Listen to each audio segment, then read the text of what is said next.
Hello అండి, అందరు బాగున్నారా? Hope you all are doing well. So ఈ వీడియో చిన్నపిల్లలకి సంబంధించింది. తెలుసుగా, మా ఇంట్లో అయితే ఆర్యన్ ఉన్నాడు, 8th మంత్ వాడికి.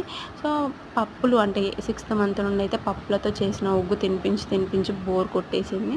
సో డిఫరెంట్గా ట్రై చేద్దామని అయితే ఓట్స్ అయితే ఆర్డర్ చేశాను. యోగా బార్ బ్రాండ్ వచ్చేసి యోగా బార్ 1 kg 300 అయితే పడింది. సో చిన్నపిల్లలకు సంబంధించింది కాబట్టి చాలా సెర్చ్ చేసి అయితే నేను పర్చేజ్ చేసిన ఇవి.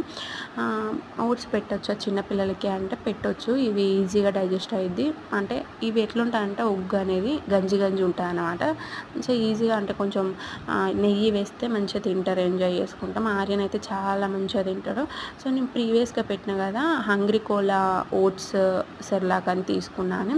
సో అది నాకు 340 రూపీస్ అయితే పడింది. అలా కాకుండా మనం రెడీమేడ్గా కూడా ఇలా చేసుకోవచ్చు అని అయితే సెర్చ్ చేసి మరి తీసుకున్నా. సో వీటిని పౌడర్ చేసుకోవాలి, దోరగా వేపుకొని పౌడర్ చేసుకున్నాక ఉగ్గు లెక్క ప్రిపేర్ చేసుకోవాలి. నార్మల్గా ఉగ్గు ఎలా ప్రిపేర్ చేస్తారో అలా చేసుకోవచ్చు. ఈ కన్సిస్టెన్సీ వచ్చేదాకా